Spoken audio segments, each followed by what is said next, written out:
अगर आप अपनी पुरानी गंदी आदतों को लेकर परेशान हैं तो ये वीडियो खास आपके लिए है, क्योंकि आज की कहानी में हम जानेंगे कि 21 दिनों में अपने दिमाग की धुलाई कैसे करें और इसके अलावा पुरानी गंदी आदतों को कैसे छोड़ें और नई आदतों को कैसे पकड़ें। तो इस कहानी को शुरू से अंत तक जरूर सुने दोस्तों। अक्सर हमारा दिमाग विचारों से भरा रहता है, हम लोगों के बारे में, अपने बारे में, अपने काम के बारे में, परिवार के बारे में, और वो सब सोचते रहते हैं जो हमारे दिमाग में भरा रहता है। वह कभी भी साफ नहीं होता है और इसीलिए हमें वह सब बार बार याद आता है और हम दुखी और चिंतित रहते हैं। लेकिन इस कहानी से आप अपने मन को अच्छी तरह से साफ कर पाएंगे। आप अपने मन की धुलाई खुद कर सकते हैं। बस इस कहानी को ध्यान से अंत तक सुने। नमस्कार दोस्तों, आपका दिल से स्वागत है हमारे इस YouTube चैनल में।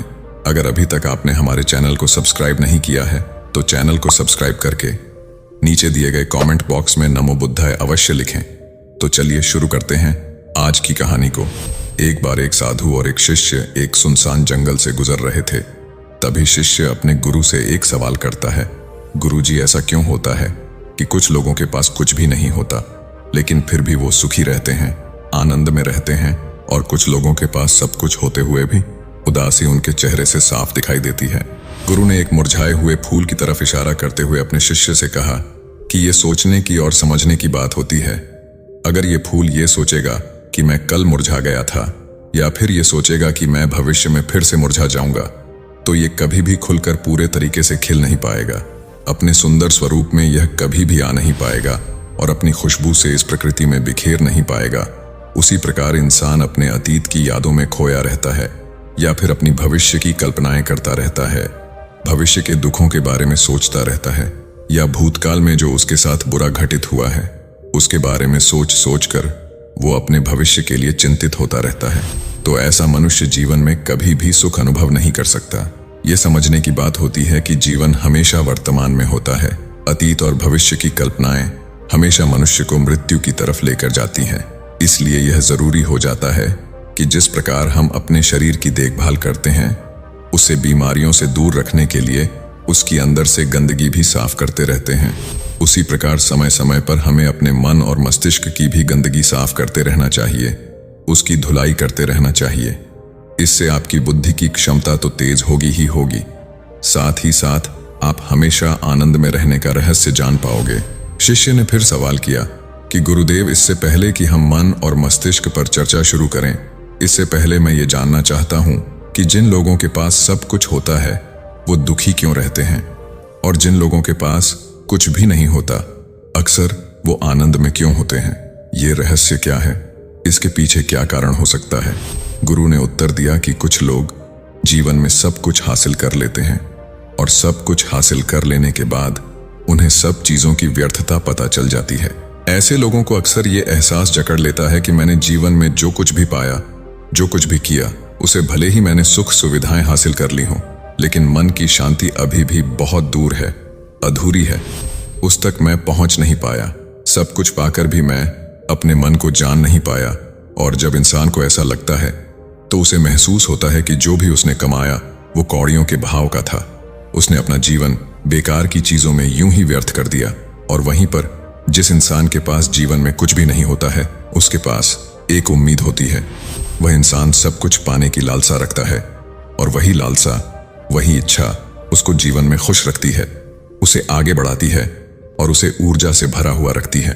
गुरु ने अपने हाथ से एक सूखे पेड़ की तरफ इशारा करते हुए कहा कि शिष्य, कभी तो यह पेड़ भी हरा भरा रहा होगा, फलों से लदा हुआ रहा होगा, अनेक प्रकार के पक्षी और जानवर इस पर कीड़ाएं करते रहे होंगे, इसके फलों को खाते रहे होंगे। उस समय इस पेड़ को भी यह पता नहीं होगा कि एक दिन यह सूख जाएगा और इसकी हालत इतनी बदतर हो जाएगी कि यह किसी को छांव तक नहीं दे पाएगा, इसके ऊपर पत्ते तक नहीं रह जाएंगे, और फल तो दूर की बात रही। उसी प्रकार मनुष्य अपने जीवन की दौड़ में यह भूल जाता है कि जिस दौड़ में वह सबसे आगे निकलने की कोशिश कर रहा है उसका अंतिम चरण तो मृत्यु ही है। काश वो कभी इस दौड़ से अलग हटकर ये देख पाए कि इसका अंतिम चरण तुम्हें कहीं नहीं पहुंचाएगा, कि जिस दौड़ को वो सबसे आगे निकलकर जीतने के ख्वाब देख रहा है उसका अंतिम चरण मृत्यु ही है। काश वो कभी जीवन की दौड़ में ठहर कर ये देख पाए कि इसका अंतिम चरण क्या होगा, तो वो उन कामों को तेजांजलि दे सकता है जो व्यर्थ है, जो बेकार है, और ऐसे कार्यों की तरफ आगे बढ़ सकता है जो उसके जीवन में आनंद पैदा करते हों, जो उसके जीवन को एक नई दिशा देते हों। गुरु ने खुद की तरफ इशारा करते हुए समझाया कि एक साधु वो होता है जो जीवन की दौड़ में ठहर जाता है, जो ये समझ लेता है कि जीवन का अंतिम चरण तो मृत्यु ही है। इसलिए वो जीवन में सुख सुविधाएं हासिल करने की बजाय खुद के मन और मस्तिष्क को एक नए आनंद की तरफ ले जाने का प्रयास करना शुरू कर देता है। शिष्य ने सवाल किया कि गुरुदेव, क्या एक ग्रस्त जीवन में जीने वाला मनुष्य उस आनंद की प्राप्ति नहीं कर सकता, और अगर कर सकता है तो उसे किस प्रकार शुरुआत करनी चाहिए? साधु ने उत्तेजित होकर उत्तर दिया, अगर सभी मनुष्य उस आनंद की प्राप्ति के लिए योगी बनने का निश्चय कर लें तो इससे तो प्रकृति का चलन ही रुक जाएगा। उसकी जो व्यवस्था है वो बिगड़ने लगेगी। एक सच्चा योगी अपने जीवन में खोज करता है और खोज करने के बाद वो ग्रस्त जीवन में किस प्रकार आनंद को प्राप्त किया जा सकता है वो तरीके सभी को बताता है, ताकि मनुष्य अपने ग्रस्त जीवन का पालन करते हुए उस आनंद की प्राप्ति भी कर सके। गुरु ने खुद को संबोधित करते हुए उत्तर दिया कि मैंने अपने जीवन में जो खोज की है उसके अनुसार मनुष्य को समय समय पर अपने मन और मस्तिष्क की सफाई करते रहना चाहिए। मनुष्य अपने शरीर पर तो ध्यान लेता है, लेकिन अपने मन और मस्तिष्क को वो भूल जाता है, उस पर कभी ध्यान नहीं देता, और उसी वजह से मन और मस्तिष्क बूढ़े होते चले जाते हैं। उनमें जवानी नहीं रह जाती, और जब उनमें जवानी नहीं रह जाती तो उनमें नयापन और ताजगी नहीं रह जाती, जिसकी वजह से एक इंसान उदासी से भर जाता है। मन और मस्तिष्क की गंदगी क्या होती है, पहले मैं तुम्हें ये बताता हूँ। हर मनुष्य के जीवन में कुछ ऐसी घटनाएं घटती हैं जिनका उसके मनोमस्तिष्क पर बहुत गहरा असर पड़ता है। वो जीवन पर्यंत उन घटनाओं को भुला नहीं पाता है, और वही घटनाएं उसके मन में पूरी तरह से पक्की बैठ जाती है, जो उसके मन में गांठ पैदा कर देती है, और भविष्य में जब भी वो कोई काम करेगा तो ये घटनाएं उसको प्रभावित करेंगी, उसके विचारों को, उसके निर्णय को पूरी तरह से बदल कर रख देंगी। ऐसे मनुष्य की दृष्टि भी भ्रमित हो जाती है, वो सत्य स्वरूप को नहीं देख पाता, वो चीजों को उन घटनाओं से जोड़कर भ्रमित तरीके से देखता है। उदाहरण के लिए, अगर किसी बुरी आंखों वाले आदमी ने आपको धोखा दे दिया तो अब जीवन पर्यंत बुरी आंखों वाले आदमी को हमेशा धोखेबाज समझते रहेंगे, उस पर कभी पूर्ण रूप से विश्वास नहीं कर पाएंगे। लेकिन समझने की बात यह होती है कि जिस इंसान ने आपको धोखा दिया वो धोखा आपको बुरी आंखों से नहीं मिला, वो उस इंसान के स्वभाव से मिला, लेकिन उस इंसान के स्वभाव से हमारे दिमाग में उसका एक चित्र छप गया, उसकी एक छवि बन गई, और वो छवि दूसरे आदमी से जब हम संपर्क करते हैं तो बीच में एक दीवार की तरह खड़ी हो जाती है, और इसी वजह से दो लोगों के बीच प्रगाढ़ संबंध स्थापित नहीं हो पाते। जो मनुष्य के लिए सबसे जरूरी यही होता है कि वो अपने आप को अतीत की घटनाओं से फ्री रखें। उन घटनाओं से प्रभावित होकर वो दिमाग में किसी तरह की छवि न बनाएं। कुछ लोग इस बात पर यह सवाल खड़ा कर सकते हैं कि फिर जीवन के अनुभव किस काम आएंगे, लेकिन समझने की बात यह होती है कि हम जीवन के अनुभवों से भी भ्रमित तरीके से ज्ञान लेते हैं, सही तरीके से उनसे सीख ले ही नहीं पाते। ठीक उसी प्रकार जिस तरह उस बुरी आंखों वाले की आंखें जिम्मेदार नहीं थीं, धोखा देने के लिए उसका स्वभाव जिम्मेदार था, लेकिन मनुष्य अपने अनुभव में उन बुरी आंखों को याद रखेगा, उस स्वभाव को भूल जाएगा। शिष्य अपने गुरु की बातों में इतना खो गया कि उसे चलते चलते जंगल के रास्ते में पड़े हुए कांटे दिखाई नहीं दिए, और अचानक उसके पैर में एक कांटा चुभ गया। गुरु ने उसका कांटा बाहर निकालते हुए उससे पूछा, ये कांटा तुम्हारे पैर में क्यों लगा?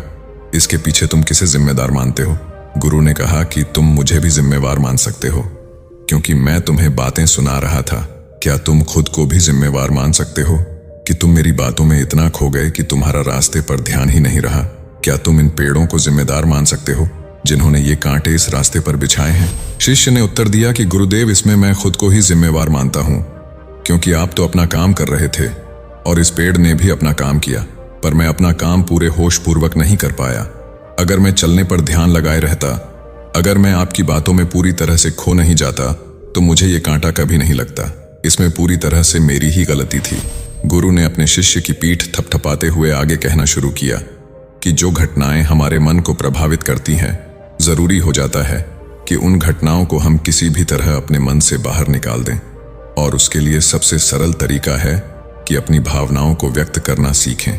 उसे अपने दिल में, अपने मस्तिष्क में बिठाकर मत रखो। जब तुम किसी दूसरे मनुष्य के सामने अपनी भावनाओं को व्यक्त कर देते हो तो तुम्हारे मन का बोझ हल्का हो जाता है। कुछ लोगों का स्वभाव ऐसा होता है कि वो अपने मन की बात किसी को नहीं बताते। ऐसे लोग अक्सर अपने अंदर ही अंदर दुखी होते रहते हैं, लेकिन वो अपने मन की बात किसी दूसरे आदमी के सामने नहीं बताते। इसके अलावा कुछ लोग ऐसे भी होते हैं जो अपने मन में किसी भी बात को रख नहीं पाते। उनके साथ कुछ भी अच्छा या बुरा होता है, वो अपने मन की बात, अपनी भावनाओं को दूसरों के सामने व्यक्त कर देते हैं। और तुमने खुद महसूस किया होगा कि जो लोग अपने मन की भावनाओं को व्यक्त कर देते हैं वो जीवन में ज्यादा आनंदित रहते हैं। कभी भी प्राकृतिक रूप से आए हुए वेग को रोकना नहीं चाहिए। जिस वेग को हम रोकने की कोशिश करते हैं वो वेग हमें अंदर से ही खाने लग जाता है। अगर तुम्हारा मन किसी बुरी घटना पर रोने का हो रहा है तो चीख चीख कर रो, अपने आप को रोको मत, उस वेग को पूरी तरह से बाहर आने दो। अगर किसी दूसरी घटना पर तुम्हारा मन खुश होने का, आनंदित होने का हो रहा है तो पूरी तरह से नाचो गाओ, जिससे कि तुम उस वेग को बाहर निकाल सको। और जब वो वेग अपनी पूरी गति के साथ बाहर आ जाता है तो वो पीछे छोड़ आता है एक खालीपन, एक अकेलापन, एक शांति, एक मौन और एक अनुभूति। गुरु ने शिष्य को समझाते हुए बताया कि जिस प्रकार तेज रफ्तार से चलता हुआ पानी अपने वेग से आने वाली सभी बाधाओं को तोड़ देता है, उसी प्रकार हमारे अंदर भावनाओं का उठने वाला वेग अगर बाहर नहीं निकाला गया, अगर हमने बांध बनाने की कोशिश की तो वो उस बांध को तोड़ देगा।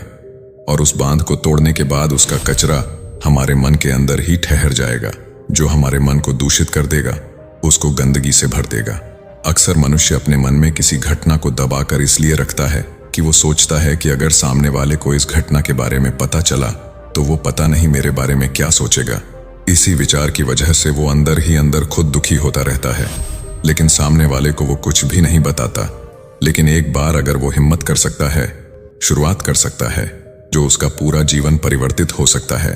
एक बार अगर उसके दिमाग की आदत बन गई तो वो जीवन भर अपनी भावनाओं को दूसरों के सामने व्यक्त करने से हिचकिचाएगा नहीं। और अपने दिमाग की ये आदत हम 21 दिनों में पैदा कर सकते हैं। 21 दिनों तक अगर सही तरीके से हम अभ्यास करें तो हमारा दिमाग पूरी तरह से भावनाओं से मुक्त हो जाएगा। यह 21 दिनों का अभ्यास इस प्रकार है। 21 दिनों तक सबसे पहली बात जो याद रखनी है कि अपने मन में किसी भी बात को दबाकर नहीं रखना है।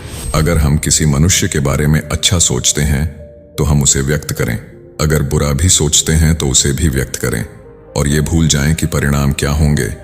सिर्फ अपने दिमाग की धुलाई करने पर विश्वास रखें, इससे आपके अंदर एक अद्भुत साहस पैदा होगा। जब आप किसी मनुष्य के बारे में वह सब बता पाएंगे जो आप उसके बारे में सोचते हैं, तो आप खुद सोचिए कि आपका खुद के ऊपर विश्वास कितना ज्यादा बढ़ जाएगा। आपके मन के सारे डर खत्म हो जाएंगे। हो सकता है कि इसमें आपको चुनौतियों का सामना करना पड़े, लेकिन जहां पर चुनौती नहीं होती वो कुछ अभ्यास भी नहीं होता। अभ्यास हमेशा चुनौतियों से भरा होना चाहिए। इससे आप सत्य वचन बोलने का अभ्यास भी कर पाएंगे। अक्सर हम दूसरों को प्रभावित करने के लिए वो सब बोलते हैं जो उन्हें अच्छा लगता है, लेकिन वो नहीं बोलते जो हम उनके बारे में सचमुच में सोचते हैं। और यही हमारी सबसे बड़ी भूल हो जाती है। इससे हमारा पूरा अस्तित्व झूठ बनकर रह जाता है। और अपनी भावनाओं को व्यक्त करते समय यह भी जरूर ध्यान रखें कि आपके अंदर जो भावनाएं उस इंसान के प्रति उठ रही हैं, उनके पीछे का मूलभूत कारण क्या है। उदाहरण के लिए, जब एक नौकर अपने मालिक के लिए कोई काम करता है और वो काम अच्छे से नहीं कर पाता है तो मालिक उसे डांट फटकार देता है, जिससे उसके अंदर उसके प्रति क्रोध की भावनाएं उठती हैं। लेकिन समझने की बात यह होती है कि मालिक तो आपको कहेगा ही, वो तो डांटेगा ही। अगर आप काम अच्छे से नहीं करेंगे तो, अगर आप काम अच्छे से कर रहे हैं और फिर भी आपका मालिक आपके साथ अच्छा व्यवहार नहीं कर रहा है, तो आप खुलकर अपने मालिक को अपनी भावनाएं व्यक्त कर सकते हैं, बिना ये सोचे कि इसका परिणाम क्या होगा। अगर आप इस भावना को उठाएंगे तो आप अपनी नजरों में खुद ही नीचे गिरने लग जाएंगे। आपका आत्मविश्वास बिल्कुल खत्म हो जाएगा। दूसरा अभ्यास जो तुम्हें 21 दिनों तक करना है वो ये है कि जो भी घटनाएं तुम्हारे साथ घटित होती हैं, कम से कम जीवन में एक इंसान ऐसा होना चाहिए जिसके सामने तुम अपने दिल की बात रख सको। चाहे अच्छी बात हो, चाहे बुरी बात हो, वो सब बातें तुम बिना कुछ सोचे विचारे, बिना इस डर से कि वो इंसान तुम्हारे बारे में क्या सोचेगा, तुम उस इंसान को अपनी सारी बातें बता सको।